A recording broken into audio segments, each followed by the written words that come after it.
নমস্কার বন্ধুরা, তোমরা কেমন আছো? আশা করি তোমরা খুব ভালো আছো। আজকে আমি আবার চলে এসেছি কিছু ধর্ম সংক্রান্ত কথা নিয়ে। আর যদি তোমাদের ভালো লেগে থাকে তাহলে আমার ভিডিওটা পুরোটা দেখতে পারো। আর যদি ভগবানকে কেন্দ্র করে বা আমাদের সনাতন হিন্দু ধর্মকে কেন্দ্র করে কথাগুলো শুনতে না ভালো লাগে বা ভিডিও দেখতে ভালো না লাগে তাহলে আমার ভিডিওটা স্কিপও করতে পারো। তো চলো শুরু করা যাক। প্রত্যেকেরই ইচ্ছা থাকে বড়লোক হওয়ার, তাই না? আমারও ইচ্ছা আছে, কেন হবে না? প্রত্যেকেরই দরকার। সমাজে চলার ক্ষেত্রে পয়সা অনেক ইম্পর্টেন্ট রাখে আমাদের জীবনে। আমরা যা কিছুই দরকার সব কিছুই কিন্তু আমাদের পয়সা দিয়েই কিনতে হয়, তাই না? পয়সা প্রত্যেকেরই দরকার। তাছাড়া আমরা ভগবানের কাছে কি চাই না ঠাকুর আমাদের পয়সা দাও? চাই কিন্তু।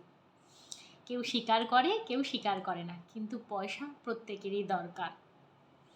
এখন তো আর আগেকার মতন যুগ নেই। আগেকার একটা সময় ছিল, আমি তোমায় কিছু চাল দিলাম, তার পরিবর্তে তুমি আমায় কিছু ডাল দাও। তা তো হয় না, সব কিছু এখন পয়সা দিয়েই কিনতে হয়, তাই না? তার জন্য অবশ্যই কর্মটা অনেক ইম্পর্টেন্ট রাখে। তুমি কর্ম যদি না করো আর ভগবানের কাছে খালি চেয়ে যাও, ভগবান আমাকে টাকা দাও টাকা দাও, ভগবান কি করে টাকা দেবে?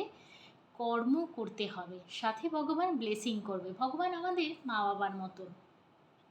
আমাদের মা বাবা যেমন আমাদের পাশে দাঁড়িয়ে আমাদের সাহায্য করে, কোন পথটা ঠিক কোন পথটা ভুল, কোন পথে গেলে আমাদের প্রফিট হবে, কোন পথে গেলে আমাদের ঠিক হবে, সেই পথটা দেখায়। ভগবান সেই কাজটাই করে।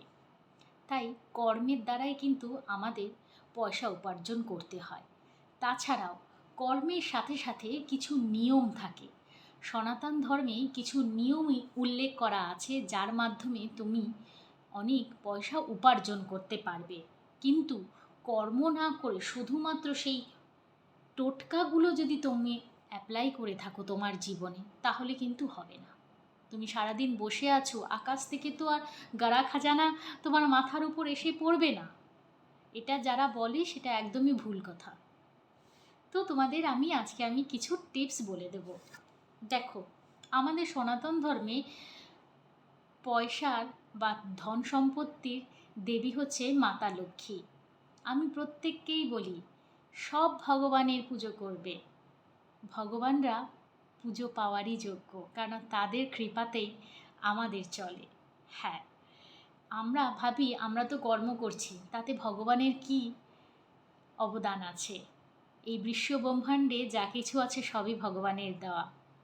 এক চুটকি বাজাবে সব শেষ, তাই তো? যখন ঝড় বা তুফান আসে মনের মধ্যে কি থাকে? তখন মনের মধ্যে টাকা পয়সা গয়নাগাটির বিষয় থাকে না, মনের মধ্যে একটাই থাকে, বাবা এইবার তুফানে যাতে সেরকম কিছু না, একটুখানি ঝড় বৃষ্টি উঠুক, জল জমুক, ব্যাস। ঘরটাই যদি উড়িয়ে নেয়, বাইরের অবস্থা দেখেছো? তাই ভগবানের হাতে সব কিছু, আমাদের চাবি, সব কিছু, তালা চাবি থেকে শুরু করে সব কিছু। আমরা হলো কাঠের পুতুল, ভগবান যেমন নাচাবে সেমনি নাচতে হবে। আসলে আজকাল নাস্তিকের সংখ্যা বেড়ে গেছে, তাই ভগবানকে তারা মানে না। তবুও তারা কিন্তু প্রাকৃতিক দুর্যোগটাকেও ঠেকাতে পারে না। তার ক্ষমতা তো তাদের কাছে নেই। তারা ভগবানকে বিশ্বাসও করবে না, অপরদিকে প্রাকৃতিক দুর্যোগটাকেও থামাতে পারবে না। এটাকে দিয়ে দেবে সায়েন্সের নামে। সায়েন্সের মাধ্যমে এই সমস্ত কিছু হচ্ছে, এই সেই হ্যানা ত্যানা, এত পলিউশন হয়ে যাচ্ছে, এত কিছু হয়ে যাচ্ছে, এই হয়ে যাচ্ছে, ওই হয়ে যাচ্ছে। পারলো কেউ কেদারনাথের ফ্লাডটাকে রুখতে? কারোর ক্ষমতায় হলো? সায়েন্সেরও ক্ষমতায় হলো? যেখানে সায়েন্স এন্ড হচ্ছে সেখান থেকেই শুরু হচ্ছে সনাতন ধর্ম। হ্যাঁ, এটা বাস্তব কথা আমি তোমাদের সাথে বললাম। চলো আজকের টিপস যেটা দেওয়ার আছে। আমাদের সনাতন ধর্মে অর্থের দেবী হচ্ছে মা লক্ষ্মী। মা লক্ষ্মীর পুজো তো অবশ্যই করবে। অর্থ সম্পন্ন তোমাদের যা কিছু দরকার, যেমন টাকা পয়সা যাই কিছু চাও না কেন, অবশ্যই মা লক্ষ্মীর পুজো করবে। আর তার সাথে সাথে শ্রী মা লক্ষ্মীর যে বীজ মন্ত্র আছে সেটা পাঠ করতে হয়। বলা হয় 108 বার করে যদি রোজ তোমরা শ্রীং মন্ত্রটা পাঠ করে থাকো 41 দিন ধরে, তাহলে কিন্তু তোমার ঘরে অর্থের পথ খুলে যাবে। কোনো না কোনোভাবে অর্থ তোমার বাড়িতে আসতে শুরু করবে, এটাই কিন্তু নিয়ম হচ্ছে। হ্যাঁ, আবার কাউকে কিছু কিছু টিপসও আছে। কাউকে কোনো পয়সা দেওয়ার সময়, ধরো তুমি কোনো কিছু জিনিস কিনছো, দেওয়ার সময় ধরো তুমি 50 টাকায় দিয়ে একটা সাবান কিনলে বা কিছু একটা কিনলে, তো ওই যে 50 টাকাটা যখন দেবে, তখন তুমি মনে মনে 708 বলবে।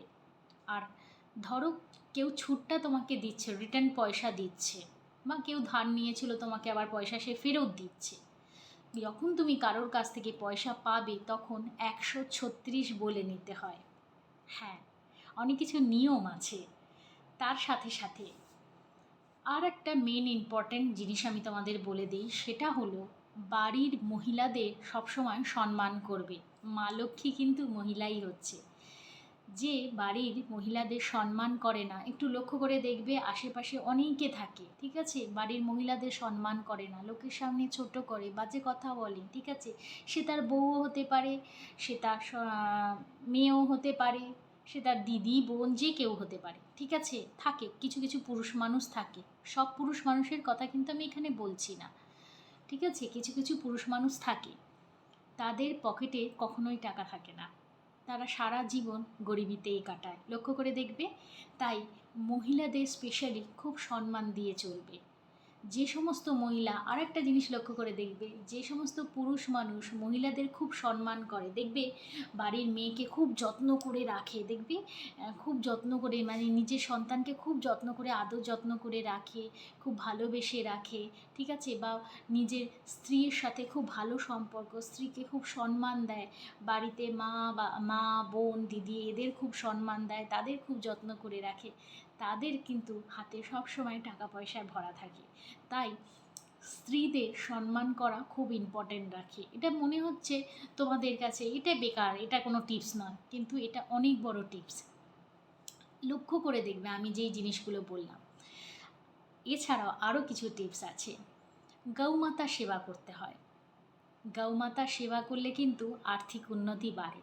এখন তো গৌমাতা অত চট করে দেখতে পাওয়া যায় না, আগে তো গ্রাম্য ছিল, গরু টরু সবাই প্রায় পুষতো, এখন তো গৌমাতা তো দেখতে পাওয়া যায় না, কিন্তু গৌশালায় তোমরা যেতে পারো, যেখানে খাটাল, হ্যাঁ খাটাল ফাটাল থাকে না, যেখানে দুধ ফুদ দোয়ায়, সেই সমস্ত জায়গায় গিয়ে গৌমাতাকে যদি আলু খাওয়াতে পারো, হ্যাঁ আলু, কাঁচা আলু, তাহলে কিন্তু তোমার আর্থিক উন্নতি বাড়বে।